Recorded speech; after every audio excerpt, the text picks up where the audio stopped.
Remain seated, please. Permanecer sentados, por favor. To all who come to this happy place, welcome. Our largest single-theme land expansion ever. Now we want you to share with us our latest and greatest dream. Matterhorn Matt presents Matterhorn Mondays.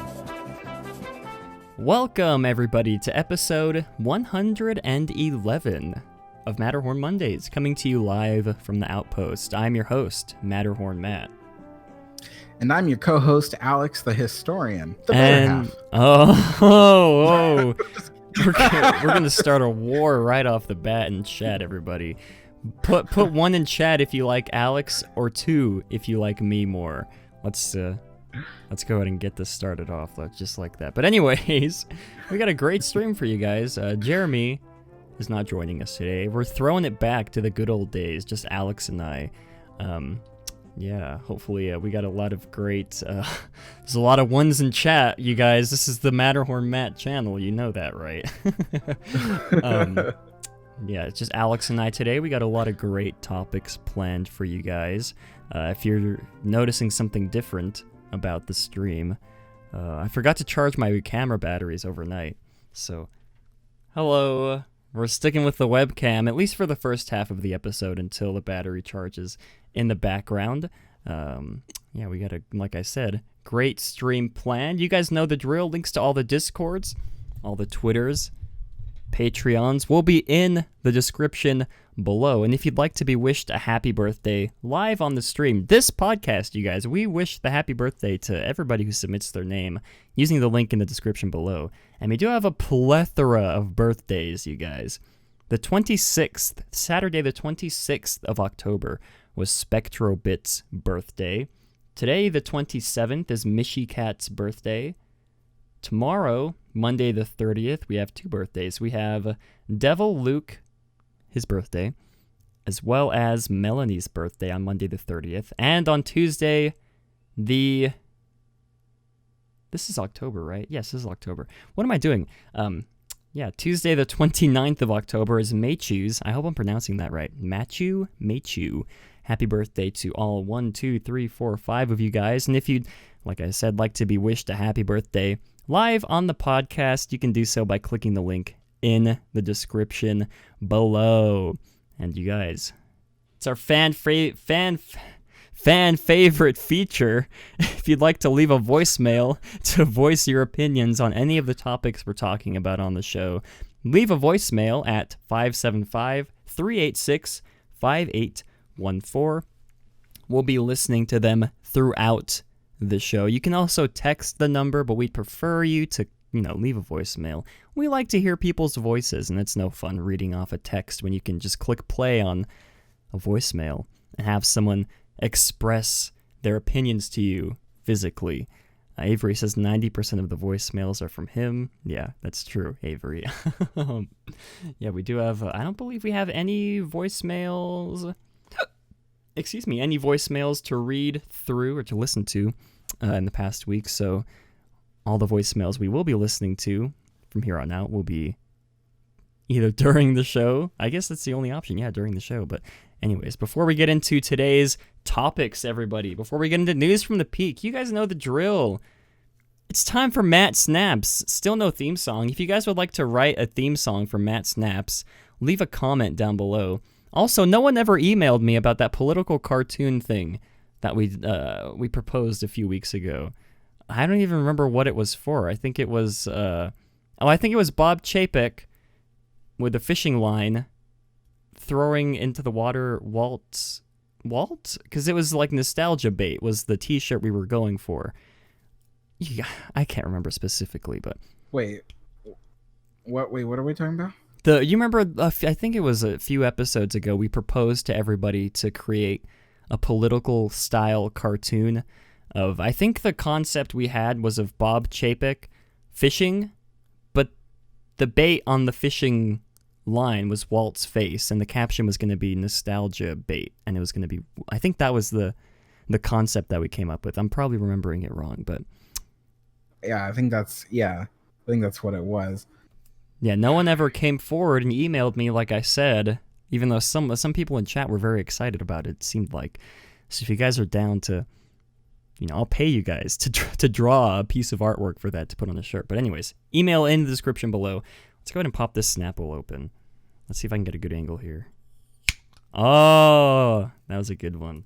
All right, I'll pour this into my special Starbucks mug, courtesy of one of my good friends and channel sponsor, Puckermint, based in Albuquerque, New Mexico. You guys know the drill. Sponsor, puckermint.com. A lot of great pins there. But anyways, let's go ahead and get into this week's news from the Peak, because like I said, we do have a lot of great topics that we're excited to get to. We now present to you News from the Peak. News from the Peak. It's so nice to hear Jeremy's voice. I wish he were here now.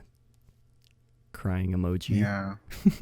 Poor little guy. I know, I'm so worried about him. I don't know, he's not dead or anything, but anyways, for our first bit of news from the Peak, the final trailer for Star Wars Rise of Skywalker has been released, and let me just say right off the bat, you guys, it's definitely a movie trailer. I'll give it that. It definitely has video clips for scenes that happen in the movie. It has voiceover lines from characters that appear in the movie as well. Yeah, Alex, did you happen to see the new final, actually, trailer for Star Wars The Rise of Skywalker that was released during Monday Night Football? Unfortunately, yes. I don't think we've actually talked about our stance on the new sequel trilogy of Star Wars films. Maybe we'll save that for a future episode. But I guess, as you guys can tell from the snarky remarks that we're saying, we're not the biggest fans of the sequel trilogy of the Star Wars universe. It's like I said, it's definitely a movie trailer. I'm sure all of you diehard Star Wars fans out there loved it. Didn't really do much for me, to be honest. Alex, did the trailer happen to convey any sort of emotions to you? I guess my question is, did the trailer make you want to see the movie? No, if anything, it was kind of like a movie repellent. Interesting. Well, that's our official stance, you guys, on the new Star Wars The Rise of Skywalker trailer.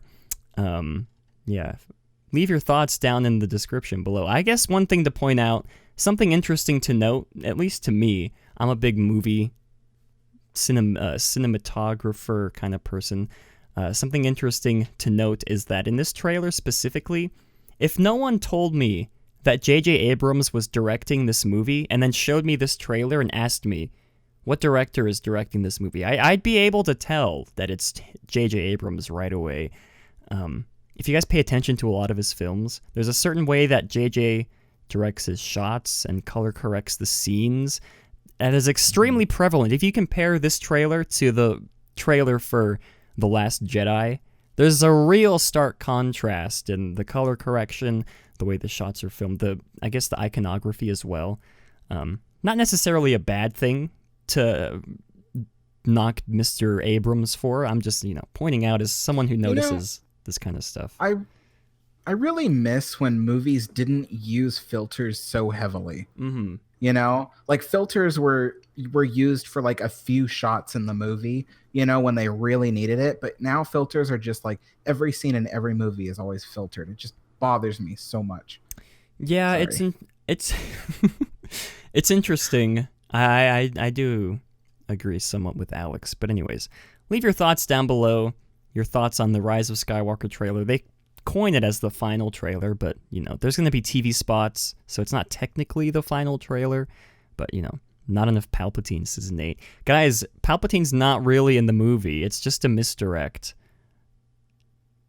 Luke Skywalker is actually the villain of the movie. He pulls off his mask and is revealed to be Jar Jar Binks. You guys didn't read the leaks? Jar Jar is the main villain of the movie, not Palpatine. But this one may be Redbox rental, said Kenton Morrison. My gosh. Anyways, for our second bit of news from the Peak, this is exciting to me at least. For those fans of the HBO series Chernobyl, the creator is tackling the new Pirates of the Caribbean franchise. As you guys know, links to all the articles we're referring to will be in the description below. Like I said, this is great news for me. I mean, I'll preface this by saying I wish they would just let this franchise die. They had a couple good movies. The last few were just not as good. I just wish they'd leave it and then move on to something else. It kind of bothers me that they're sticking with this franchise so hard, but you know, the creator of Chernobyl. If you guys have not seen the HBO show Chernobyl, I fully endorse this show. I recommend it 100%. I think I mentioned it briefly a few episodes ago. You know, it's on HBO. It's on HBO's streaming service, but I believe you can get like a 7-day free trial of the HBO. I think it's HBO Max or something like that. Get the free trial. Watch the episodes in the allotted time of the free trial. Cancel the free trial because you, of course, don't want to pay for, you know, HBO Max or whatever it's called, unless they have good shows that you like. Yeah, I'd highly recommend watching the series. A bit not safe for work, though. Alex, did you happen to see the Chernobyl series on HBO? No, I don't have HBO. Interesting. Well, yeah. I mean, I'm about to have Disney Plus, and I'm like, now I have like a lot of video subscriptions. And I'm just like, or streaming subscriptions. I mean, but I don't know if I can do it. Yeah. Well, I mean, like I said, you can just buy or enlist in the free trial, watch it, and then cancel the free trial. That's what I did. There's no way I'm paying for HBO Max just to watch one show.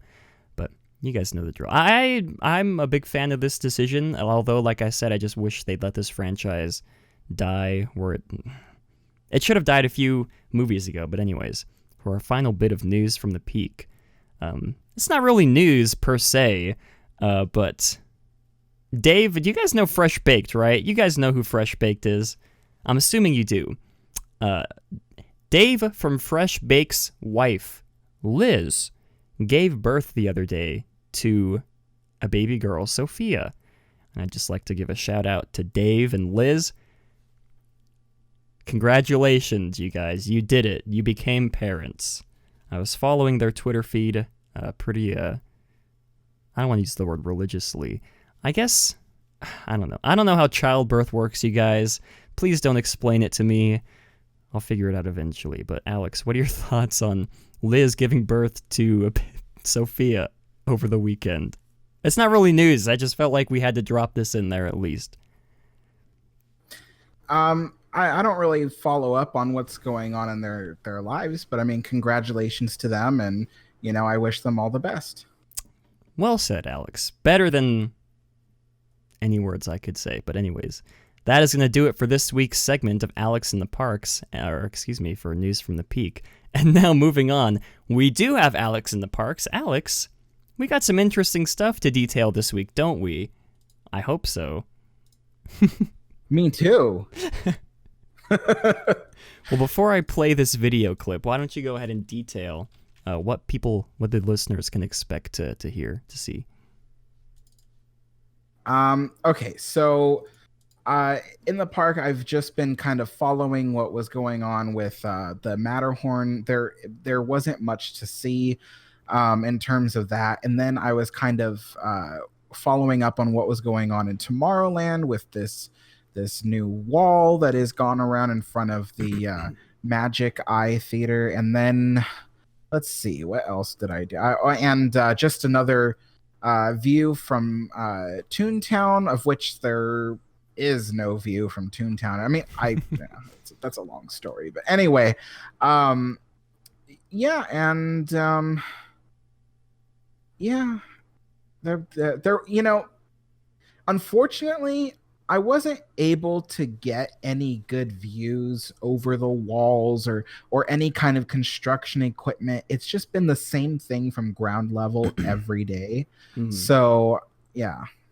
Okay. Well, we are going to be detailing some of the Matterhorn, I guess, discussion later on as a main topic in the episode, so stay tuned for that. But for now, let's go ahead and get into this week's segment of Alex in the Parks. Oh, wait. One more thing. Yes.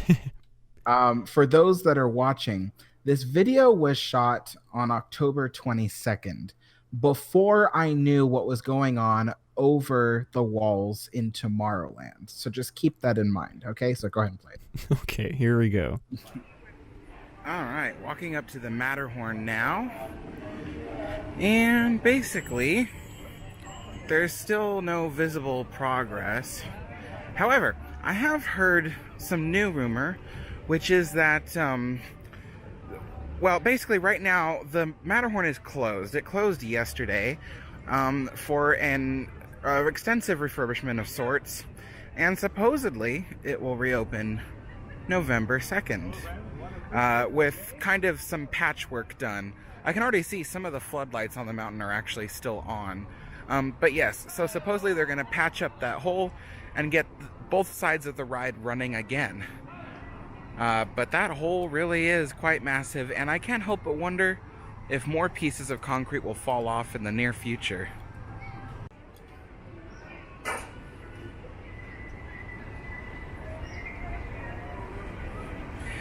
Well, the progress on the castle's snow work has been going along nicely.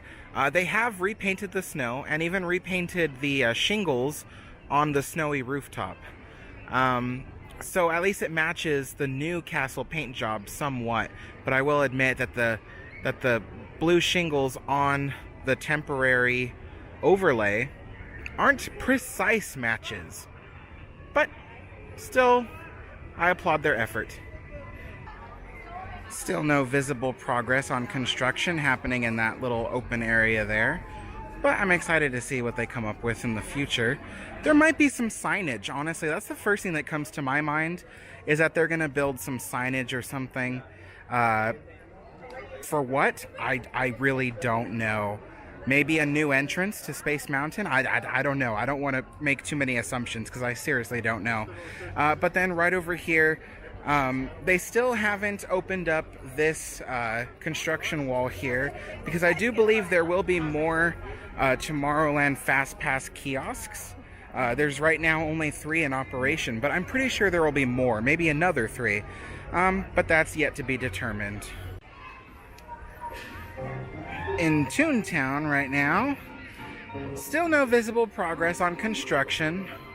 Once again, for those of you who don't know, the hills behind Toontown were removed to make way for the new Mickey and Minnie's Runaway Railway, which the entrance pretty sure will be at what is currently Toontown City Hall.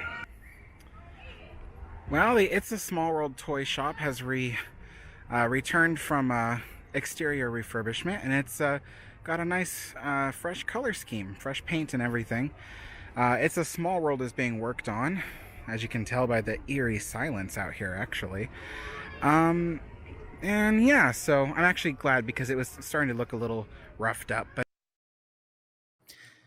yeah, so basically the whole It's a Small World area has been under refurbishment, except for the main facade of the ride, which I think really needs a new coating of paint. But other than that, the rest of the buildings around the area, like the light towers and the snack stands, things like that, those are undergoing repaints, which they really did need. They were starting to look a little gross. But anyway, and then of course the It's a Small World waterways, the exterior waterways are getting a new coating of paint. I think they get that like twice a year.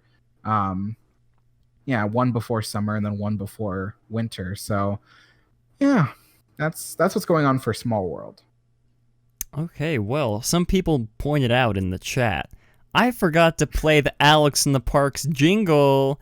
So, you know what that means. Alex in the Parks. I will kill you myself. Bruh. Yeah. Okay, well, Alex in the Parks is over, but yeah. Thank you guys for pointing out my mistake. I forgot to play it. Completely slipped my mind. and then you guys brought it to my attention. So, but anyways, I know where you live, Matt. Oh my gosh, guys! If there's no stream next week, you know what happened. Alex murdered me. But anyways, before we get into our main topics, there is something very interesting that I'd like to show to everybody here. This is courtesy of Jeremy. Jeremy, I don't know if you guys know who Jeremy is. He's a writer for the show, writer for the channel. Would he be technically, is there another word for co-host? I'm the host. You're the co-host, but if we have another third, it's not a co-host. That sounds really dumb.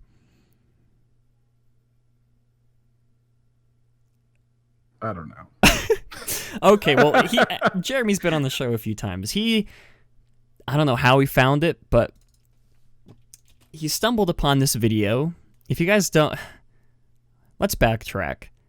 Backdoor Disney. You guys know who Backdoor Disney is, right?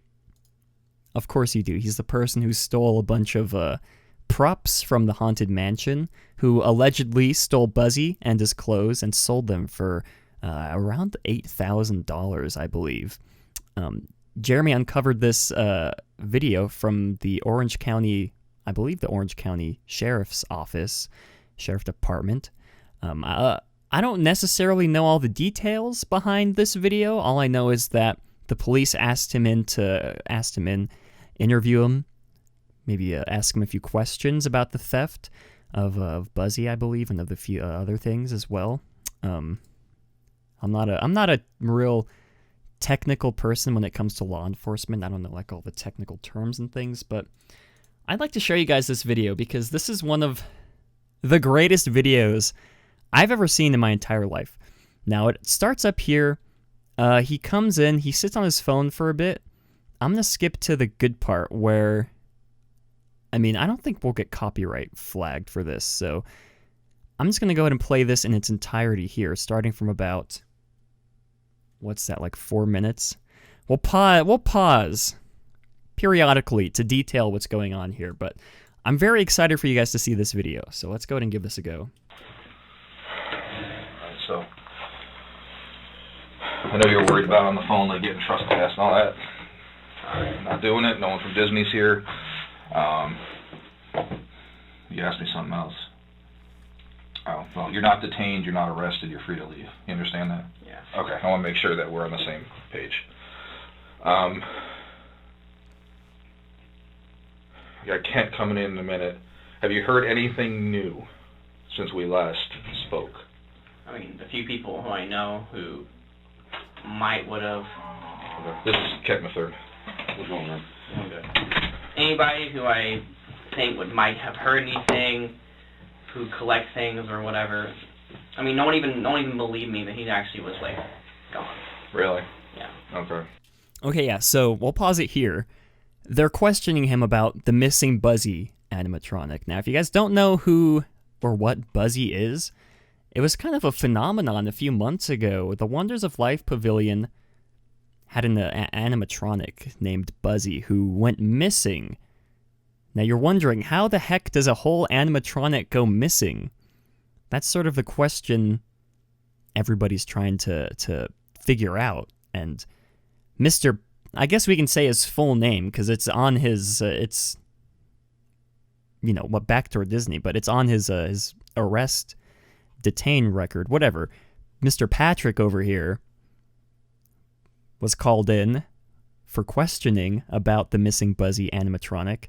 And was it a year ago that Buzzy got stolen? Anyways, I'll finish playing the video here. People were telling me you guys were lying to me, and I was like, so. No, no idea where he went. No idea. Wish I could help. Wish I could help. It's kind of ironic. And you zoom in, I want to see the cables are literally just. God damn. Yeah, so Imagineering would not do that. I believe this picture they're showing him here, there is a picture circulating around of where Buzzy was sort of kept up in his little perch during the show. there's a picture of like the hydraulic cables being cut, like sawed off almost, I believe. I don't have the picture on hand, but that's the picture they're showing him here. I'm sure you could find it online somewhere, but Literally just cut. Yeah. Hold on, zoom out a little bit. Hold on. Can you zoom out? Yeah. That's crazy. Yeah. So it's really gone. Because you work there. You know that they wouldn't remove it like that. No. So, what kind of tools does it take to do that? That's a big bundle of cable, or you just cut through each one. I don't know what kind of wire that is. Is it like hydraulic cables? Yeah, there was a bunch of hydraulic fluid on the ground, so some of it was, but I think there's electrical also. I don't know. I'm assuming. Well, I don't know. I have seen them cut cables with that before, but usually the hydraulic fluid is drained on the ground. Oh no, this was like all over the auditorium, like it was still under pressure. So that's how we know it wasn't. Well, plus Disney doesn't have it. They would know if they removed it. Yeah, obviously. Like I said, no one even people I left last time. People were like, I was like telling my friends, I'm like, yeah, this thing got stolen, and I had someone tell me like, no, he didn't. That thing's still sitting in there. Like actually, I was trying to convince someone to go in there and look, but they're like, why? I'm like, well, I think he got stolen. They're like, oh, I'm not going in there. Yeah, probably can't now. Yeah, they're all over that place. I wouldn't figure so. Okay, so you don't know where he is. You don't know where his clothes are. Mm-hmm. Okay. All right. Do you have a cell phone? I do. What kind of phone do you have? iPhone. Your phone ever been stolen, for example? No. Why do you ask? Well, I'm trying to figure out if anyone would have taken your phone and used it anywhere. Why do you think this? I'm asking. Okay. So you don't loan your phone out to anybody else. Okay. So, because here's why. So we're going to talk. All right. So you want to maybe, let's clear this up now? What about it? Okay. We're going to pause it there. Alex, you watched this along with me and Jeremy when you posted this in our little Discord chat here. What are your thoughts coming up until this point when the cops pull him in? He thinks he's in for questions, just to, a brief sit down to help the cops to see if he has any information on what would have happened to Buzzy. And then they whip out these pictures that apparently he posted these pictures online of some of the, I believe these are, you can't make out what the pictures are on the screen. They might be floating around on the internet somewhere. I could not find them when I was looking for them, but I believe these are pictures of Buzzy's clothes that he had in his car, took a picture of on his cell phone, and then presumably posted them online. Alex, what are your thoughts coming up until this point when the cops whip out these pictures and then the look on his face is just completely dumbfounded? I think basically the first thing that went through my head when I saw this was like, oh, they got him. Yeah. Because I was like,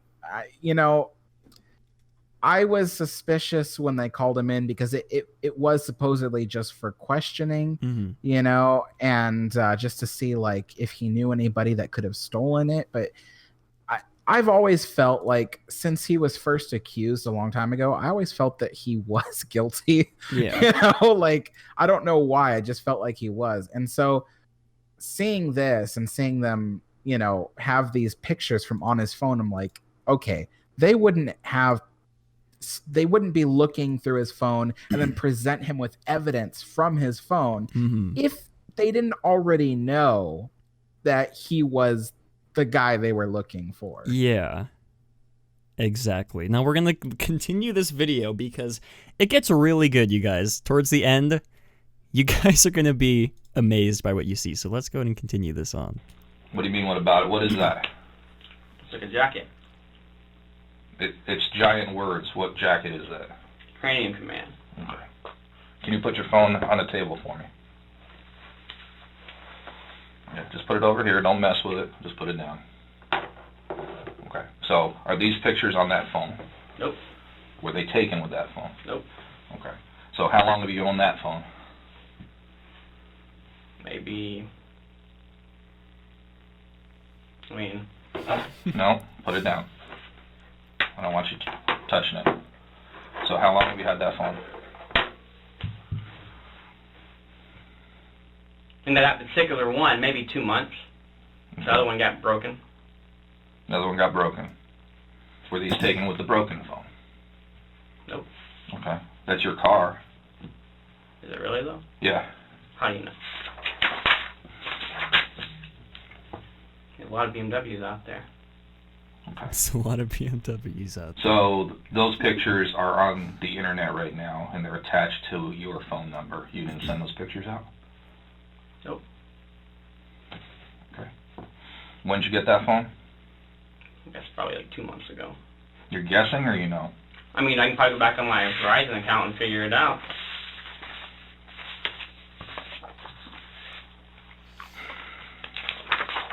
What's your phone number?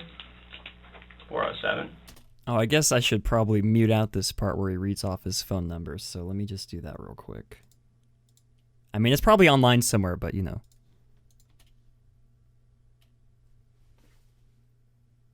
Where's your old phone? At my house somewhere. It's broken. What kind of phone was that? I think it was like an iPhone 7, 8. What color was it? Red. Screen's like destroyed. And you didn't fix the screen, you just got a whole new phone? Nope.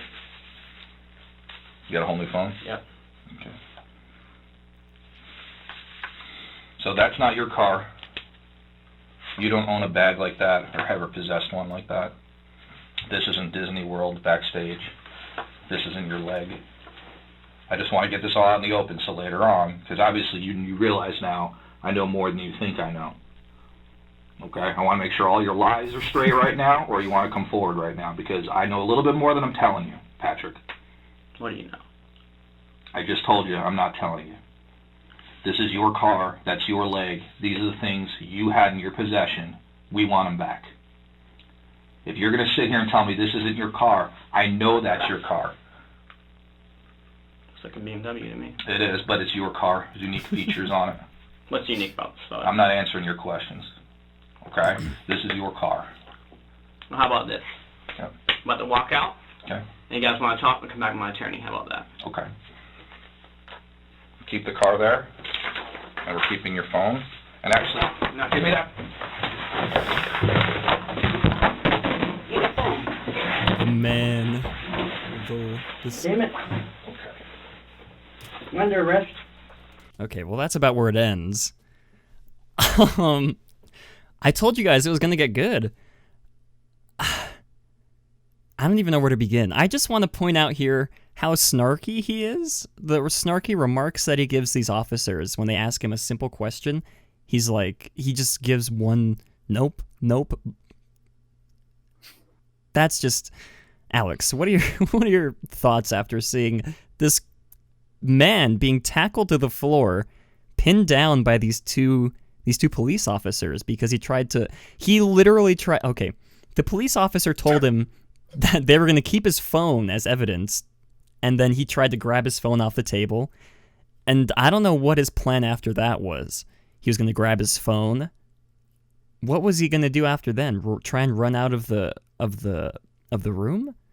I mean, I guess not, because then there's another bulky police officer right next to the door. Well, I think he thought that if he can put the phone in his pocket, that maybe they wouldn't be allowed to remove it from his person, you know? Yeah. But as long as the phone was not on his person, it was free for them to grab.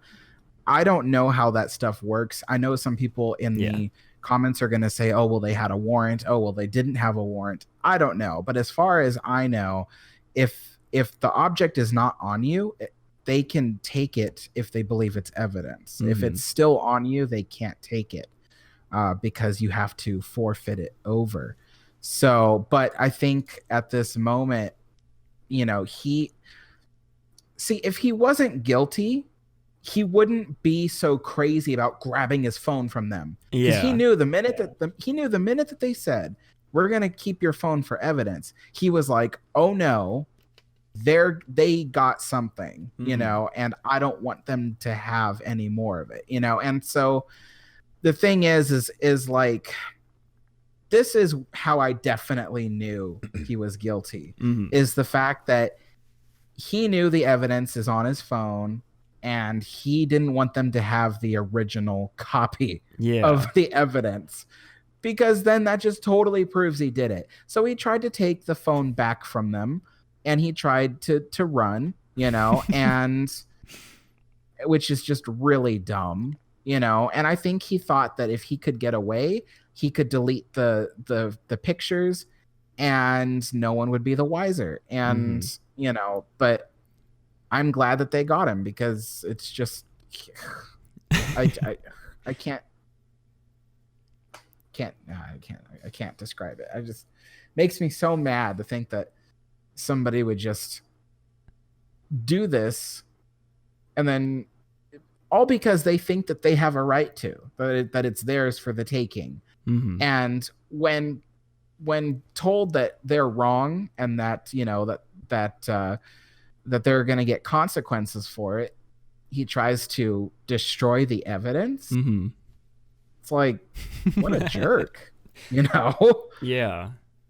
And as people are pointing out in the chat, he didn't delete the pictures before going in there with the cops. No, if anything, while he sat there before the cops were going to question him, he sent out a tweet. Yeah. You know, like, he was just asking to get caught, which I'm glad, you know? Yeah. Because you've got to be some kind of idiot, you know, to sit there. You're about to be questioned by the cops, even if he thought that they were just going to ask for his help.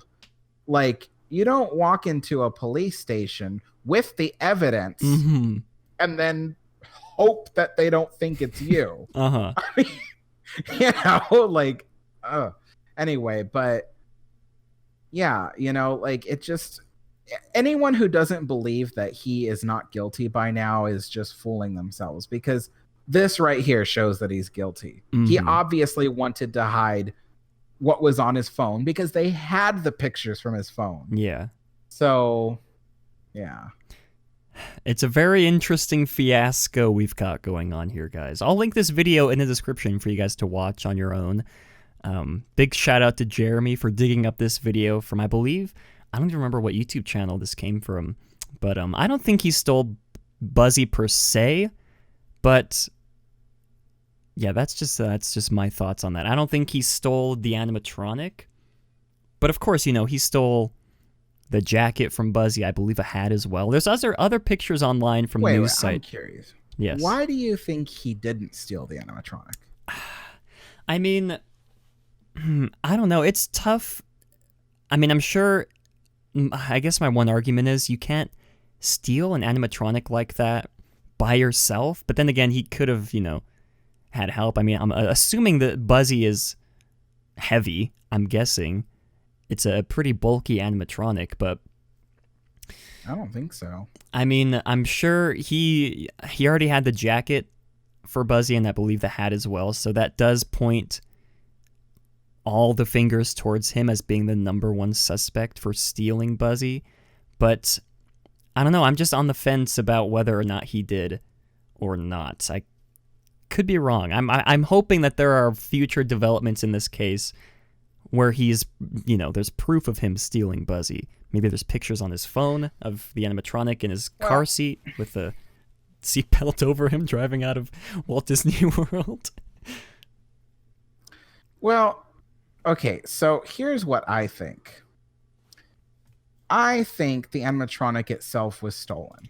I think he stole it. Okay. An animatronic like Buzzy, who has very few functions, mostly just facial functions, doesn't weigh that much because he's basically just a steel pole, a single steel pole that holds up the head, and then there's a few tiny actuators that operate the mouth, the eyes, eyelids, that kind of thing. It doesn't weigh that much. It might weigh 50 pounds at most, but I really don't even think so. I mean, you look at most of the animatronics in Pirates of the Caribbean, they're just a steel pole with a few machine gear equipment on it. They don't weigh that much. But the more functions they have, the more that they weigh. Buzzy didn't have that many functions. So there's that.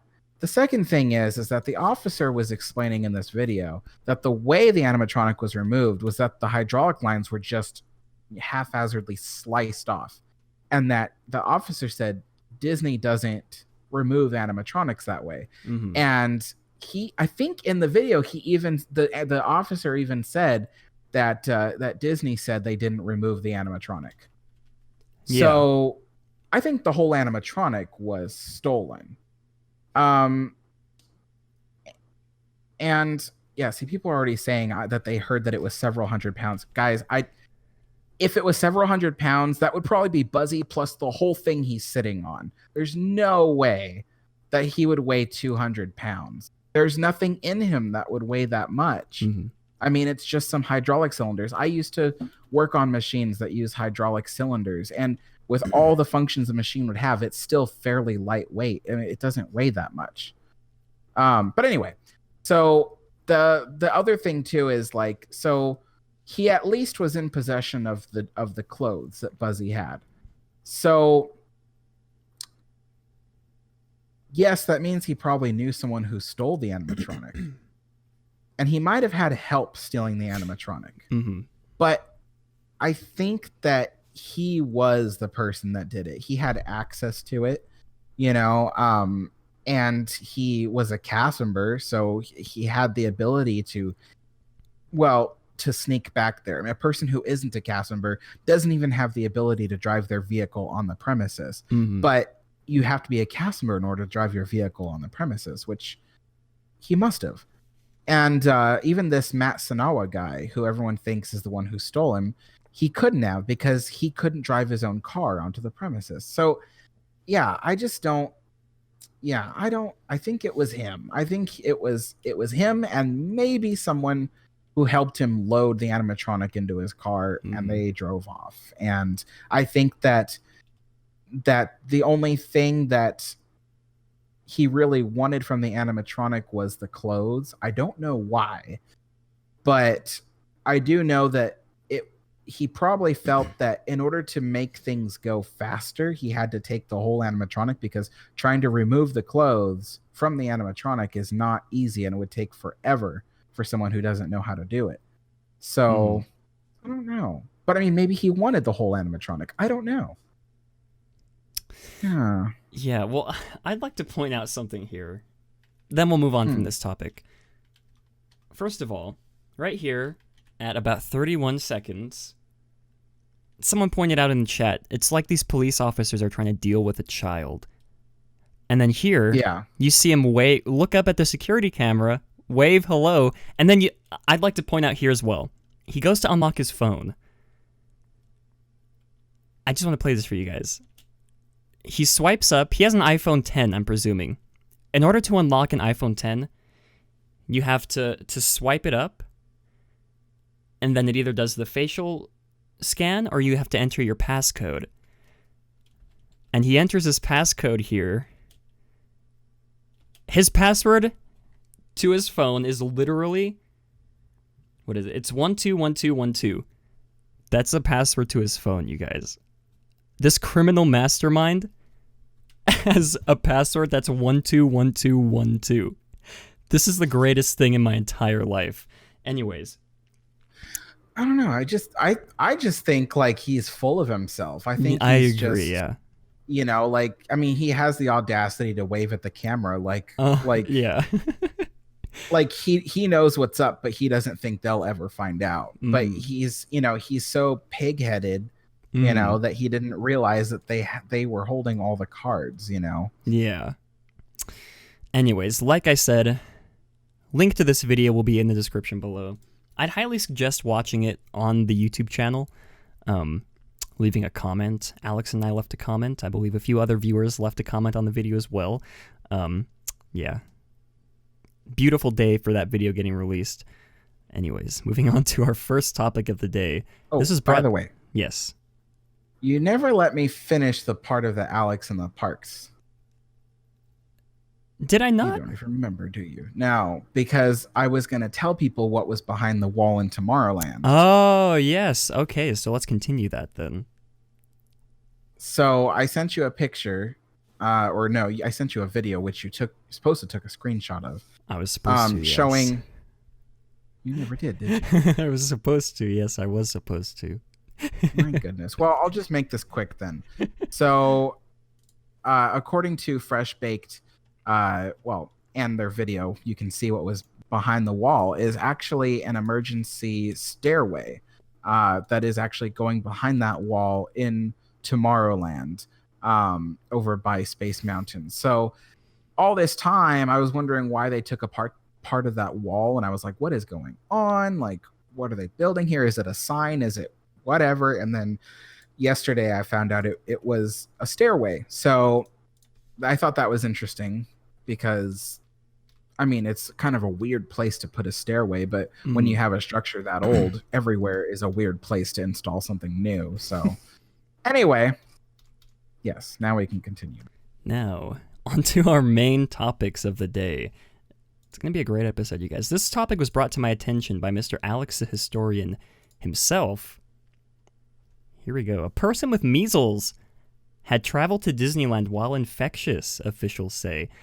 And apparently Alex was there on the day in question, October 16th. Now, according to the LATimes.com, on October 16th, a measles-infected resident visited a Starbucks location in Los Angeles, the location being 3006 South Sepulveda Boulevard. I butchered that, I'm sure. Between 7:50 a.m. and 10 o'clock a.m. After that, he visited Disneyland between 9:15 a.m. and 8:35 p.m. And so this is sort of like a call to, I guess, like a warning for everybody who was either at that Starbucks location between 7:50 a.m. and 10 a.m. or at Disneyland on the day in question as well, October 16th, between 9:15 a.m. and 8:35 p.m. are all at risk for developing measles. Now, Alex, you said you were here at Disneyland that day, so why don't you go ahead and... I mean, I'm assuming there was no mass hysteria in the park because nobody knew at the time. But there was. There was? There was. You see, yes, everyone was getting measles all across the board, all at once. And people were, developing pustules, and I don't know what you get from measles. But yeah, I was there that day, just like the whole day. So I, that freaks me out. But at the same time, I've had my measles vaccination. I don't want to get too political here, but this is why you vaccinate your children, because things like measles can kill, and it's better to get a vaccination than to spread it to a bunch of people. Things like this destroy societies, and you are a society killer when you don't get vaccinated. So anyway, yeah. So anyway, yeah, it was just a normal day. But yeah, I found this article and I was just like, my God. And it bothers me because so many people, they get sick with things and then they come to Disneyland. And I'll admit, the person probably didn't know they had measles, but they got it later. And then when the doctors traced back, their history for the week or past 2 weeks, they realized that they were probably contagious all through the time they were at Disneyland. And when people who are contagious go to Disneyland, they spread it to a bunch of other people. Now, thankfully, most Americans are vaccinated against measles. But to those people who are from outside the country, there's a guy in that picture that looks like Arnold Schwarzenegger. Wow. Anyway, yeah, so it upsets me though. It's just like, just the number of people who come to Disneyland sick and don't even know it, or people. There was a lady at Disneyland a couple months ago who I overheard her talking while she was walking behind me, telling her friends that, that she had like the flu or something, and that she knew she had the flu, but she wasn't going to, waste her day at Disneyland. I'm just like, you're just spreading the flu to tens of thousands of other people just because you're so selfish that you don't want to miss a day at Disneyland. I'm just like, oh, that just angers me. I wish I could just toss a bucket of ice water on people like that. The whole bucket too. Not even going to hold on to the bucket. Just toss the whole bucket. Yeah. Well, before we move on from this, I'm curious, who is the person that looks like Arnold Schwarzenegger in the picture? So you see all the way on the left, the guy walking with the blonde woman. He's wearing a black shirt and some sunglasses. Yeah. He only doesn't look like Arnold Schwarzenegger to you? All the way on the left hand? Yeah. A little bit, I guess. Does this... Guys, I think Alex's measles is starting to kick in because he's having delusions. I mean, I do have a camera right in front of me, so I have to look around stuff. But he looks like Arnold Schwarzenegger to me. I mean, I guess from afar probably. What if it is him in disguise? He has a bodysuit on. I saw somebody that I swore looked like 90% like George Lucas walk into my coffee shop the other day. I was like, it was crazy. Like, even one of my customers was like, "Was that George Lucas?" I'm like, "I don't know," but it was really weird. Anyway, you should have asked him to save the Star Wars franchise from Disney. Topical jokes. Anyways, moving on to I don't even think George could do that. Probably true. Moving on to our second topic. This is a travesty, you guys.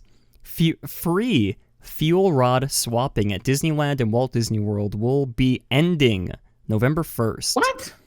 Now, before everybody gets up in arms about this is not a Disney decision because Disney does not own the fuel rod company. They don't own the kiosks or anything like that.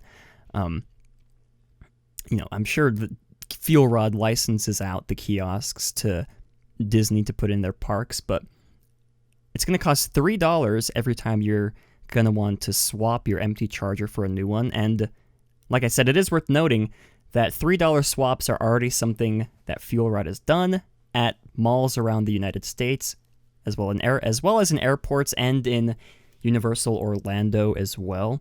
So before you guys go on trying to poo-poo on Disney, I'm sure this wasn't their decision. It's FuelRod, who's those greedy sons of buns. But I guess it's... I get this stuff. I guess it's worth noting. In hindsight, free swapping did feel a little too good to be true. You can buy a fuel rod for $30, swap it out anytime you want for free throughout your vacation. And from my understanding, if you bought a fuel rod charging bank at, say, like a mall in some Oklahoma city or whatever, you could take that fuel rod, still swap it in here at the Disneyland kiosk. So you'd really only have to buy one fuel rod in your entire life, spend only $30, and get unlimited charging for your phone so long as there are kiosks available. So it did seem a little too good to be true, and I'm sad it's leaving. I do still have my fuel rod back there. I have a fuel rod. Yeah. I mean, I stole it from LMG Vid. Oh. I asked him, he was like, "Oh, here's a fuel rod if you need it." I'm like, "Okay," and I just never gave it back to him, and I've been free swapping it the whole time. Oh my gosh. I cannot believe it. Well, yeah, like I said, this is a big effing chat, you guys. Effing chat for free fuel rod swapping. Again, it did seem a little too good to be true, but I guess $3 is not a terrible, terrible price to charge per swap. It could be $10. Just to spite the fuel rod company, I'm just going to go and buy my own portable charger. I'm going to get the one that has like the solar panel charging. If you guys are interested, I have a wonderful power bank. I believe it's 22,000 milliamps or whatever however they measure it. I think it's milliamps. 22,000. It has 4 charging ports, 2 fast chargers, 2 normal chargers, and it has a flashlight built in. I'll link in the description for you guys. I think it's like $20, 20 or 30 bucks. I almost said ducks. 20 or 30 bucks for it on Amazon. I'll link it for you guys so you don't have to spend $30 to buy one of these rinky-dink fuel rods, because it's worth noting fuel rods don't hold their charge for very long. Sure, you can buy a fuel rod, but the frequency of you having to swap it in and out throughout the day. If you have an older phone with a bad battery, you'd have to swap it maybe 2 or 3 times to get full charge throughout the entire day. And with my charger, can get as many charges. I'll link it in the description for you guys. It's a great charger, not sponsored by the way, but if you guys are interested, Alex, what are your? I guess we already sort of covered your thoughts, but what are your thoughts on FuelRods charging $3 every time you have to swap for a fresh one? Well, just so you know, someone in chat, Connor, just said FuelRod made a statement that the host, Disneyland, picks the pricing. Really? So while FuelRod is now requiring that they charge for every swap, Disney is the one that is charging $3. Someone else said that they think Universal is going to be charging $1 per swap. Okay, well that's... You just think about that. Well, if that's true, again, $3 isn't so bad. It's, like a cup of coffee, I guess, per swap. Again, if you charge it, if you swap it out a lot of times throughout the day, the amount's going to add up. Disneyland up to 2 times a week. I might swap it maybe once per day. That's $6 a week. $6 a week times 4 weeks in a month is $24. $24 times 12 months. And I can't do that much math. But he tried. I tried. I reached my limit right there. I need a pencil and paper for this. Let's move on. Steve asked how heavy my charger is. It's not light. I'm trying to find it on Amazon. It's not a light charger by any means, but it's not too heavy. It should be here in my history. Oh, here it is. It is 20,000 milliamp hours. It doesn't have a weight to it, though. Oh, it's currently unavailable. You can't buy it anymore. Oh, I was one of the lucky ones. Well, yeah, I'll find a similar one down in the description, or a link. Or I'll find one actually, because I already know one that someone bought and I really loved it, and it's got solar panel charging as well, and it's got all the features that you mentioned: 22 milliamp hours and flashlight, everything. You know, it transforms into a transformer. You know, battles the evil and stuff. So yeah, all that stuff. Well. Yeah, we'll find one that, suits your guys' needs. Well, put it in the description for you guys. Again, Big F in chat for free swaps. Again, I don't think $3 is too bad, but anyways, before we move on to our final topic of the day, let's go ahead and hear a word from the channel's sponsors, shall we?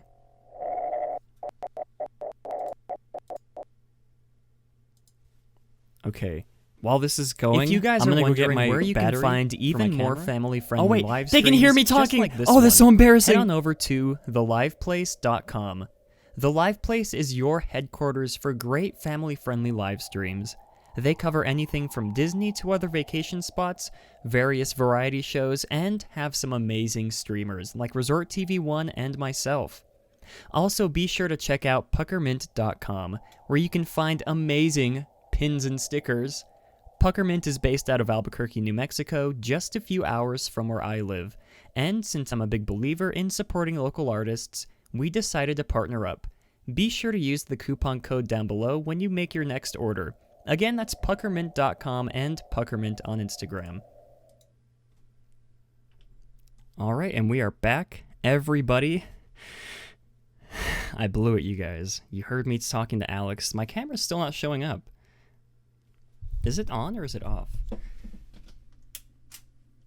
I think it's off now, or is it on?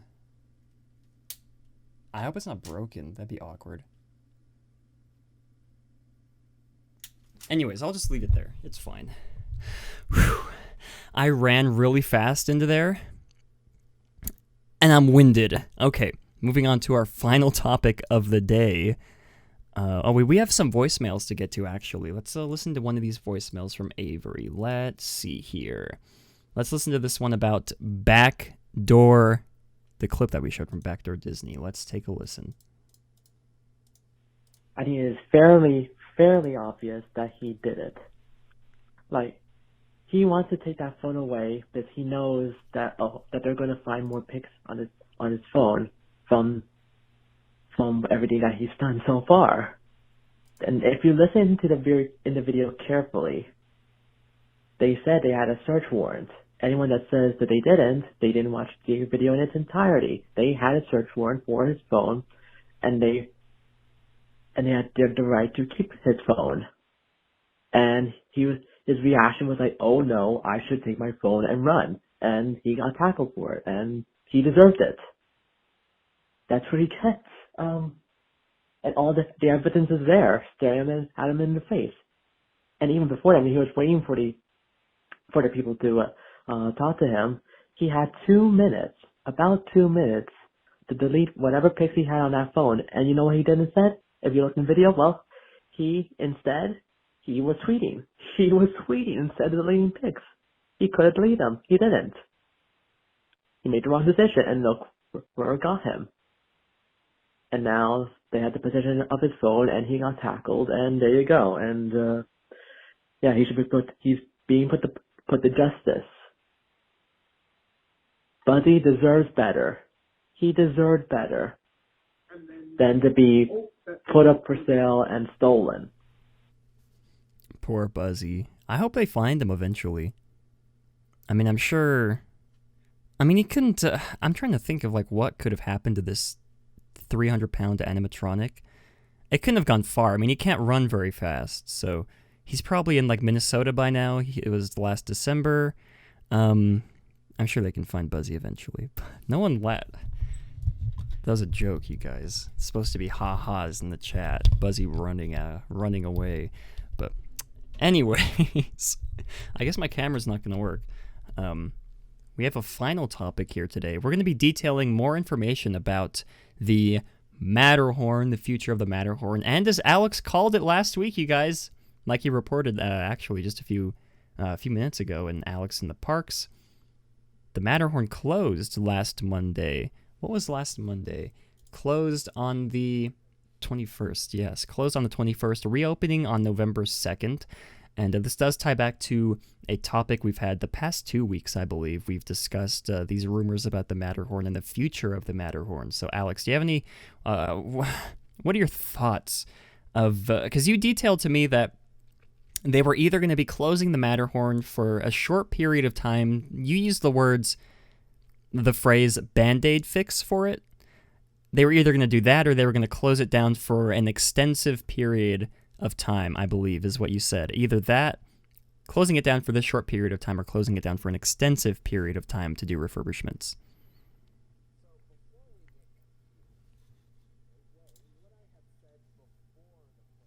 For the announcement of when the reopening was that they may close it down briefly for like a Band-Aid fix, which is just patch up the problem and hope it doesn't happen again somewhere else. Or that they were going to do this massive refurbishment, which either included like just a huge structural refitting or demolishment and complete rebuild. However, things have gone kind of a different route now. So after I said that, Disney announced a reopening date of November 2nd for the Matterhorn. And so when it closed on the 21st of this month, they said that it would reopen on November 2nd. Now, what this means is what they're going to do is they're going to patch up the hole and close it back up again. And that's that. So the thing about this hole is that it was caused due to water damage from the waterfall, but also just plain age. I mean, the concrete is attached to the mountain structure by a framework of wooden beams. And the wooden beams are from there attached to the main steel of the structure that holds up the whole mountain. So the thing is that Disney doesn't use this method anymore. They create... They attach usually the concrete of a mountain directly to steel framework supports, which are attached to the main steel beams of a mountain. And the reason is because if you use wood to hold the concrete to the steel, then eventually the wood will rot out, either just by the weather or by other means, such as fake waterfalls, like on the Matterhorn. So the thing is that this could happen again somewhere else on the mountain. Well, yes, rebar is the framework that holds the steel mesh, and onto the steel mesh they put the concrete. But the rebar isn't what is directly attached to the steel beams. They use something else. Today they use smaller steel beams, but back then they used wood. So the rebar is just what keeps the shape of the rock. It doesn't actually hold the rock to the main structure. But anyway, that's off point. The point here is that the reason why this concrete piece fell off, and this is my speculation, is if you look at old pictures of the Matterhorn, this waterfall actually had, I think, like 3 separate open levels. It used to be open air behind the waterfall because back then there was no interior caverns to the Matterhorn, and Walt wanted people to be able to at least look out of the mountain and see Disneyland.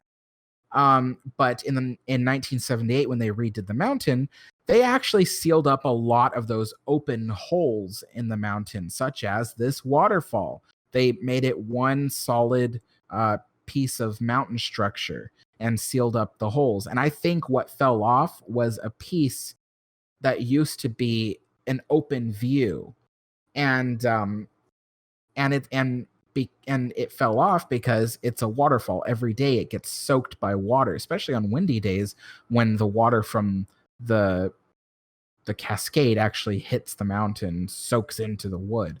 So there are several waterfalls on the mountain. There's at least 4 main waterfalls, such as this one. And so this could happen somewhere else on the mountain in the future.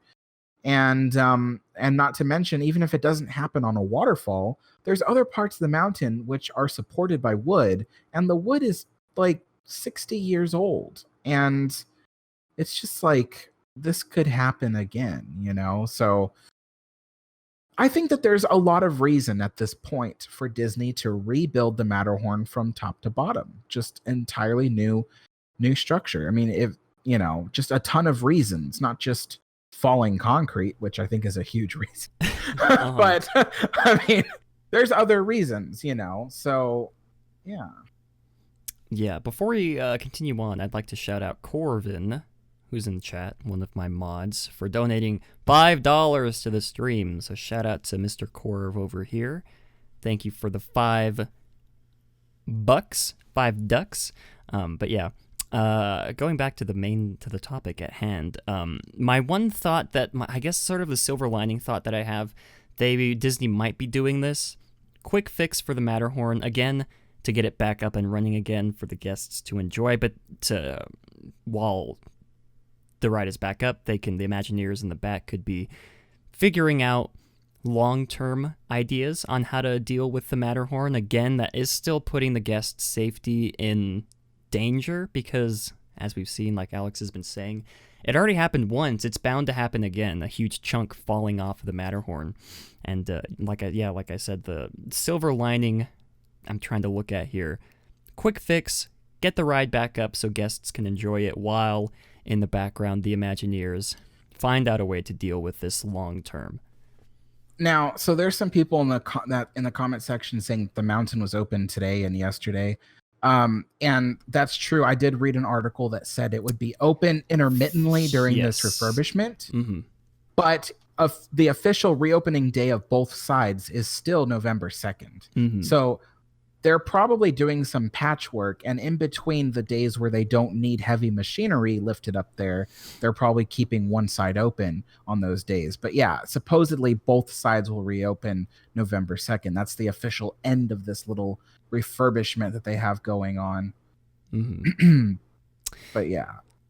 Yeah, again, I feel like it's sort of that this time already where we should start pitching our ideas on how to rebuild the Matterhorn, or if anything, what to put in its place. I mean, you'd assume Disney's gonna put a mountainous structure back in that spot just because the Matterhorn is such an iconic piece of imagery in Disneyland. You wouldn't want to just tear down the mountain and build like I don't know, like an expansion for Tomorrowland in there. You'd want to keep that mountain. The iconography is too strong with the mountain as well as the submarine lagoon. It's just a very pretty area, I guess, of the park that I don't feel Disney would want to get rid of. So, yeah, I guess, like I said, leave your comments in the chat below on what you would like the Matterhorn to be replaced with, whether it be an identical version of the ride, exterior-wise identical with, smoothed out tracks, or if you want a different mountain, I don't know, or something completely different in its place, like someone pitched Elsa's Ice Palace just there instead of the mountain. That's an idea for sure. It's not a good one, but it's an idea nonetheless. Do you have any other smaller details, I guess, as to what you believe the future of the Matterhorn could be, just based on what you've been hearing around? So I've discussed in the past that during an assessment of the mountain, they deemed that the mountain would last no longer than 10 years at this point, before completely collapsing within itself. This actually makes sense to me. And the reason why is because this mountain is the first of its kind. Before Disney built the Matterhorn, no one had ever really built a man-made, like out of fake materials like cement and rebar and steel. No one had ever built anything like this before, especially with a roller coaster and skyway buckets running through it. It was just an entirely new and experimental idea. And so there were a lot of things that they had to do to make this work. And because it was the first of its kind, they have since perfected the art of building mountains for Disney parks. So there are flaws with this mountain, such as this one, that will eventually show, in the light. And one of those things is that the mountain is heavier now than it used to be. When it opened, it was almost completely hollow on the inside. I mean, the fake rockwork they had back then was not anywhere close to the detail we have today. Because today we have caverns and caves and all that's made out of plaster, steel, and some steel supports. But back then it was pretty much hollow except for the steel I-beams, which were covered in canvas that was painted to look like ice. And so since then we've added these caverns on the inside of the mountain, which has significantly increased the weight of this mountain. And when you do that, you're kind of like overloading this structure. It's like getting like an antique Victorian house and then filling the upper floors with tons of furniture like a hoarder does. Eventually those floors are going to start sagging from the weight. And that's what's happening with the mountain. And to further complicate things, the mountain for the most part is exposed to the weather of Anaheim. And it's not always just dry weather. Sometimes we get some really rainy and wet years, lots of humidity. Anaheim isn't that close to the beach, but it's close enough. It still gets the salt from the sea air, and the salt can really corrode the mountain, especially over a matter of 60 years. And so, it's got all these factors working against it. Earthquakes have hit the mountain many times over the years. Thankfully, the earthquakes have never caused any significant damage. But, you know, it does wear away at the mountain's ability to be resilient to earthquakes. Mm-hmm.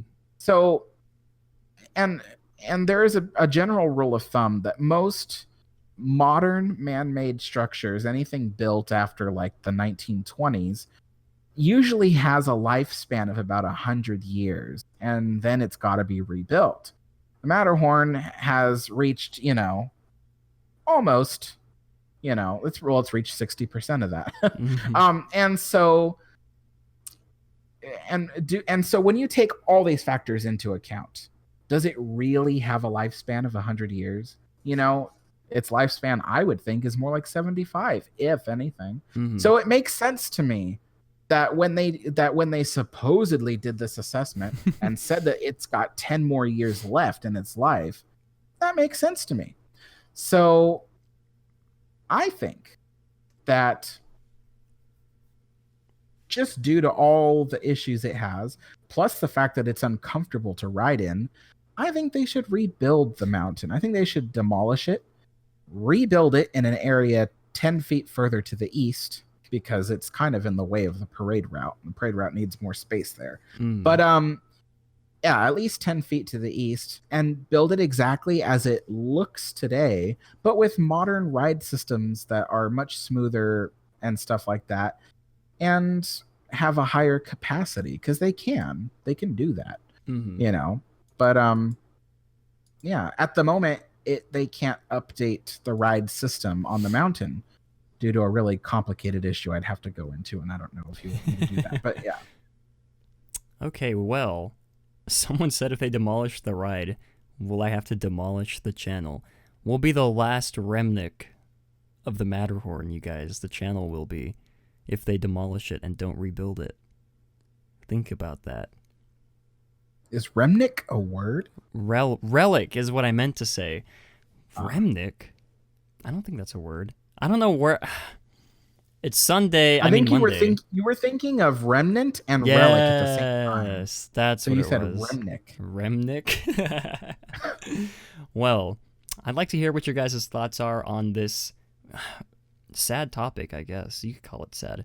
We'll be bringing you guys up to speed in the future if there are any new developments once this reopens on November 2nd, when both lanes are open, if both lanes are open again. And if Alex ever hears any more insider spooky rumors about the mountain, we'll make sure to keep you guys in the loop. I guess that sort of wraps up this topic. Again, I'd love to hear your guys' thoughts in the comments. What would you replace the Matterhorn with if Disney decides to demolish it? Would you decide to rebuild it as a quote-unquote exact replica, the outside, you know, the facade being a replica? Would you prefer something else take its place? I'm assuming most people would, hopefully most people would pick to rebuild it identically. But before we end the show, I forgot, we keep forgetting to mention this at the top of the show. We are having our annual meetup, you guys, again, December the 6th at, what was it, 1 o'clock or 12 o'clock? At 1 p.m. At 1 p.m. At the Grand Californian Hotel and Spa. The lobby. There we go, yeah. Not in like a room or anything, but in the lobby of the hotel. We could have rent our own room and have like a party. Dance party. Okay. Yeah, you guys, December 6th. And you can find the details of the meetup on my website, www.alexthehistorian.com. On the calendar page. You just look up December 6th and you'll find it there. Or just scroll down on the home page and you'll see a link to it. But anyway, yes. The plug of a lifetime, alexthehistorian.com. Yeah, link will be in the description for you guys to get more information on the meetup.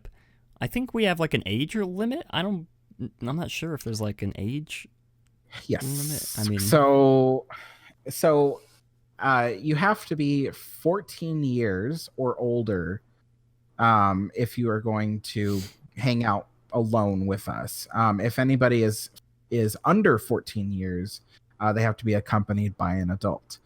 That's just a general Disneyland Resort rule. That's not even our rule. That's a Disneyland Resort rule. Okay. So, but yeah, so But if you are age 14 or up, then you're fine to be by yourself. If you are 13 and under, then you have to have an adult with you to join us. And well, technically, we're adults, right? So they could just. I should hope so. But I'm Matt. I mean, are you really gonna take responsibility for a child? Good point. Anyways, you guys know the drill. We did a meetup around the same time last year, first week of December, Monday, I believe, and we had a lovely turnout, as well as the June or July, I think, previous to that. We always have a lot of fun at these meetups. We're looking forward to hanging out with everybody who decides to join us that day. Like Alex said, we'll be starting at the Grand Californian. We'll be hanging out around there for, I don't know, an hour and a half. And then we're going to be, for those of the guests who can, we're going to be going into the parks, get on some rides, maybe see a few shows along the way, maybe steal some animatronics as well. I don't know. Might get interesting. Just kidding, Disney, if you're watching. That was a joke. But yeah, like we said, Friday. You're going to get us kicked out even before we do it. Friday, the 6th of December. Looking forward to having everybody there with us. And on that note, that's going to wrap up this week's episode of Matterhorn Mondays. Thank you all for joining us. We'd love to hear your thoughts on all of the topics we discussed today, whether it be the measles outbreak, well, I guess not outbreak, but the measles risk in Disneyland, whether it be the FuelRod Fiasco or this horrifying Matterhorn nightmare come true. Leave your thoughts in the description below. Oh, as well as the Backdoor Disney Clip. I'm excited to see what you guys have to say about that. Lovely video there. Link will be in the description for that, as well as all the articles we refer to. And I believe that is going to wrap up this week's episode. Alex, do you have any closing thoughts you'd like to address, like to say to the listeners? I don't think so. Jeremy? I hope they have a good day. What about you, Jeremy? Do you have any thoughts you'd like to say to the audience? Me too. I hope they have a great big beautiful tomorrow as well. Anyways, for a second I was like, what? Anyways, thank you all for coming out to today's episode. And as always, have a great big beautiful tomorrow.